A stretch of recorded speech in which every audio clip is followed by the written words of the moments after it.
ನಮಸ್ಕಾರ ಫ್ರೆಂಡ್ಸ್, ನಾನು ವಿಮಲ್, ವಿನಯ್ ಮತ್ತು ರಘು ಮೊದಲ ದಿನ ವಾಟ್ಸಪ್ ಮೂಲಕ ಮಾತಾಡಲು ಪ್ರಾರಂಭಿಸಿದೆ. ಅಶ್ವಿನಿ ಅವರು ಫೋಟೋ ಕಳಿಸಿದ್ರು, ನೋಡ್ತಾ ಇದ್ದೀವಿ. 48 ಸ್ಟೂಡೆಂಟ್ಸ್ ಇದ್ವಿ ನಾವು. ಸೊ ಅದಕ್ಕೋಸ್ಕರ ವಾಟ್ಸಪ್ ಗ್ರೂಪಲ್ಲಿ ಆವಾಗ ಜಸ್ಟ್ ಎಲ್ಲರನ್ನೂ ಆ್ಯಡ್ ಮಾಡೋಕ್ಕೆ ಹೇಳಿದ್ವಿ. ಎಲ್ಲರೂ ಅಡ್ಮಿನ್ ಮಾಡಿದ್ವಿ. ಮೊದಲು ಅನಿತಾ ಅವ್ರಿಗೆ ಸೇರಿಸಿದ್ವಿ. ಸೊ ಅನಿತಾ ಅವರು ಫುಲ್ ಸೂಪರ್ ಆ್ಯಕ್ಟಿವ್ ಆಗಿ ಎಲ್ಲರನ್ನೂ ಸೇರಿಸಿದ್ರು. ಖುಷಿ ಆಗುತ್ತೆ. Thank you Anita. ಅಶ್ವಿನಿ ಅವರು ಆ ಫೋಟೋ ಇನ್ನೂ ಇಷ್ಟು ಇಟ್ಕೊಂಡಿದ್ದಾರೆ ಅಂತಂದರೆ ರಿಯಲಿ ಗ್ರೇಟ್. ಯಾಕಂದರೆ ಒಳ್ಳೆ ಮೆಮೊರಿ. ಅಂದರೆ ಯಾರಿದ್ರು ಯಾರಿಲ್ಲ ಅಂತ ಯಾರಿಗೂ ಗೊತ್ತಾಗಲ್ಲ ಆಬ್ವಿಯಸ್ಲಿ. ಯಾಕಂದರೆ ಇದು ಆಲ್ಮೋಸ್ಟ್ 3 ಡಿಕೇಡ್ಸ್ ಆಯಿತು. ಫೇಸ್ ಎಷ್ಟು ಚೇಂಜ್ ಆಗಿದೆ. ತೆಳ್ಳಗಿರೋರು ದಪ್ಪ ಆಗಿರ್ಬೋದು, ದಪ್ಪ ಇರೋರು ತೆಳ್ಳಗಾಗಿರ್ಬೋದು. ಫೇಸ್ ಎಲ್ಲ ಫುಲ್ ಟ್ರಾನ್ಸ್ಫಾರ್ಮೇಷನ್ ಆಗಿರುತ್ತೆ. ತುಂಬ ವರ್ಷ ಆದಮೇಲೆ ಡಾಕ್ಟರ್ ಸಂಜಯ್, ಓಕೆ, ನಮ್ಮ ಸಂಜು ಬಾಬಾ ಡಾಕ್ಟರ್ ಆಗಿದ್ದಾರೆ ಅಂತ ಗೊತ್ತಾಯಿತು. ಯಾಕಂದರೆ ಕೆಲವರು ಡಾಕ್ಟರ್ ಆಗಿದ್ದಾರೆ, ಕೆಲವರು ಇಂಜಿನಿಯರ್ ಆಗಿದ್ದಾರೆ, ಕೆಲವರು ಟೀಚರ್ ಆಗಿದ್ದಾರೆ, ಸೊ ಕೆಲವರು ಬಿಸ್ನೆಸ್ ಮ್ಯಾನ್ ಆಗಿದ್ದಾರೆ. So all good. ಅವರ ಲೈಫಲ್ಲಿ ತುಂಬ ಮಗ್ನರಾಗಿದ್ದರು.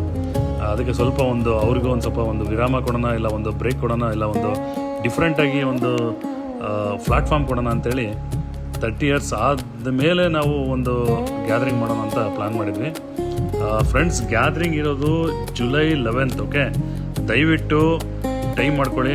ಓಕೆ, ಟೈಮ್ ಮಾಡ್ಕೊಳ್ಳೋಕ್ಕಾಗಲ್ಲ, ಟೈಮ್ ಇಲ್ಲ ಅಂತ ಹೇಳೋಕ್ಕಾಗಲ್ಲ. ಯಾಕಂದರೆ ಲೈಫಲ್ಲಿ ಎಲ್ಲರೂ ಬ್ಯುಸಿ ಇರ್ತಾರೆ. V cannot gather again and again actually ಅಲ್ವಾ.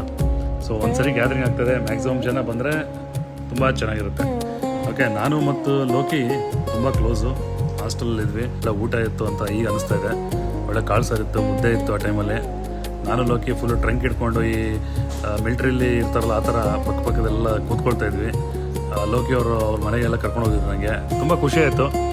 ಆಮೇಲೆ ನಂತರ ಪ್ರತಿಮಾ ಅವರು, ಕವಿತಾ ಅವರು ಮತ್ತು ಅನಿತಾ ಅವರು ಒಂದೇ ಬಸ್ಸಲ್ಲಿ ಪ್ರಯಾಣಿಸ್ತಿದ್ದಾಗ ನೋಡ್ತಾ ಇದ್ವಿ. ಆದರೆ ನಾವು ಮಾತಾಡೋಕ್ಕೆ ಯಾವತ್ತೂ ಪ್ರಯತ್ನ ಮಾಡಲಿಲ್ಲ.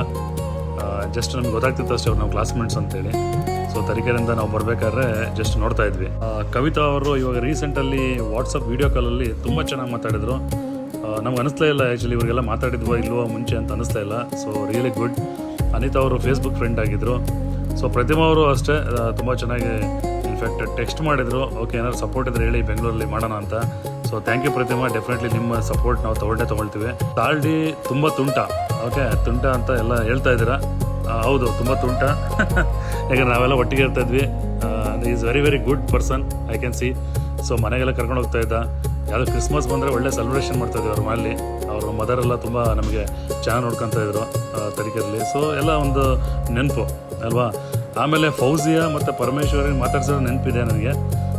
ಈ ಮರ ಹಾಕಿದ್ದೀವಲ್ಲ, ಆ ಮರದ ಕೆಳಗಡೆ ಮಾತಾಡ್ಸಿರೋದು. ಇವಾಗ ನಾವು ಹಾಸ್ಟೆಲಿಂದ ಬಂದು ನಾನು ಲೋಕಿ. ಸೊ ಲೋಕಿ ಇರೋದ್ರಿಂದ ಸ್ವಲ್ಪ ಧೈರ್ಯ ಮಾಡಿ ಫೌಜಿಯಾ ಮತ್ತು ಪರಮೇಶ್ವರಿ ಅವರಿಗೆ ಮಾತಾಡ್ಸಿದ್ದು ನೆನಪಿದೆ. ರೇಖಾ ಅವರು ಒಂದೇ ನೆನಪು ಅಂತಂದರೆ ಅವರು ಮಾಡಿದ ಡ್ಯಾನ್ಸ್ ಇನ್ನೂ ನನಗೆ ಇವಾಗ ನೋಡ್ದಂಗಿದೆ. ಮೂಡುತ್ತರವಿ ರಂಗು ತಂದೈತೆ ಅಂತ ಡ್ಯಾನ್ಸ್ ಅಂತ. ಸೊ ಎಲ್ಲರೂ ನೆನಪಿದೆ ಅಂದ್ಕೊಂಡಿದ್ದೆ. ಸ್ನೇಹಿತ ಮಣಿ ಅವರಿಗೆ ನಾನು ಮೆಸೇಜ್ ಮಾಡಿದ್ದೆ, ನೋಡಿದ್ರೆ ಎಲ್ಲ ಗೊತ್ತಿಲ್ಲ ಈ ಗ್ರೂಪಲ್ಲಿ.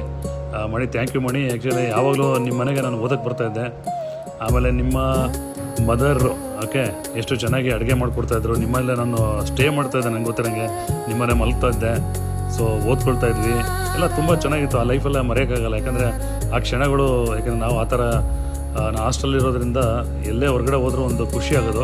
ಸೊ ಥ್ಯಾಂಕ್ ಯು ಮಣಿ. ನಾನು ಯಾವಾಗಲೂ ನೆನೆಸ್ಕೊತೀನಿ ಲೈಫಲ್ಲಿ, ಯಾವತ್ತೂ ಮರೆಯೋಕ್ಕಾಗಲ್ಲ. ಶ್ರೀಕಾಂತ್ ನೆನಪಿದೆ, ಇಂಗ್ಲಿಕ್ಕೆ ಸ್ಟ್ರಿಕ್ಟ್ ಆಫೀಸರ್ಸ್ ಹಂಗೆ ಆ ಥರ. ರೇಖಾ ಅವರು ಎಲ್ಲೋ ಒಂದು ಕಡೆ ಬರೀತಾರೆ, ಗ್ರೂಪ್ ಕ್ರಿಯೇಟೆಡ್ ಆದಾಗಿಂದ ಬೇರೆ ಯಾವ ಗ್ರೂಪ್ ನೋಡೋಕ್ಕೂ ಮನಸ್ಸಾಗ್ತಿಲ್ಲ ಅಂತ. ನಮಗೂ ಅಷ್ಟೇ ರೇಖಾ ಅವರೇ, ನೀವು ಕರೆಕ್ಟಾಗಿ ಹೇಳ್ತಾ ಇದ್ದೀರಾ. ಮುಗ್ಧ ಮನಸ್ಸಿನ ಹೂಗಳು ಮತ್ತೆ ಅರಳಿದ ಹಾಗೆ ಅನಿಸುತ್ತೆ ಅಂತ. ವಾವ್, ಒಳ್ಳೆ ವಾಕ್ಯವನ್ನು ಬರೆದಿದ್ದೀರಾ ನೀವು. ಗುರುಗೂ ಮಾತಾಡ್ಸಿ ಖುಷಿ ಆಯಿತು. ರಾಘು ಮಾತಾಡಿ ಖುಷಿ ಆಯಿತು. ಇಲ್ಲ ಕೊಳ್ಳಿ ರೀನನ್ನು ಒಂದ್ಸರಿ ಮಾಡಿಬಿಡೋಣ ಲೈಫಲ್ಲಿ, ಒಂದು ಸಾಧನೆ ಅಂತ ಅಂದ್ಕೊಂಡಿದ್ವಿ.